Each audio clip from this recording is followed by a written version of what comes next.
এ জহের হ্যাঁ ঘটনা হইলো রিক্সা যে চালাস হ্যাঁ সে শেষ আইতে ওইটা যাইতি আইতে হইলো রাতে 8টার সময় হ্যাঁ কামাই করতে 800 টাকা। আর এখন দিনের যা 4টার সময় আহত 4টার সময় কামাই করস 800। এই দুই দুই বেলায় কামাই করস এই একই সমান কামাই করস করসটা কি?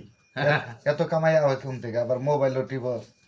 আরে পাগল বুঝসটাকে রোজার দিন না হ্যাঁ আগে রোজার ছাড়া যে হ্যাঁ সময় গাড়ি চালাইছি হ্যাঁ এ সময় কথা মনে হয় হারা দিনে 1-1.5 টাকার বিড়ি সিগারেট খাইছি। হ্যাঁ আর এখন রোজাইছে না হ্যাঁ এখন তো ওই 1-1.5 টাকার বিড়ি সিগারেট খরচা আমার লাগে না। হ্যাঁ সারাদিন থাকে হইলো রোজা, বাহ কোনো আর কোনো খরচ নাই গে।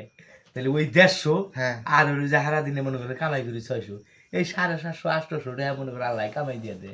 বাপরে বুদ্ধি। হ্যাঁ, আমি যদি খালি আগে জানতাম বুঝছো কি হ্যাঁ আল্লাহর কাছে কইতাম যে আল্লাহ রোজা এবারে বছরে 6 মাস দেও, তাই কামাই আঙ্গুর আরো ভালো হইতো বুঝছো কি। বাহ ভালোই বুদ্ধি।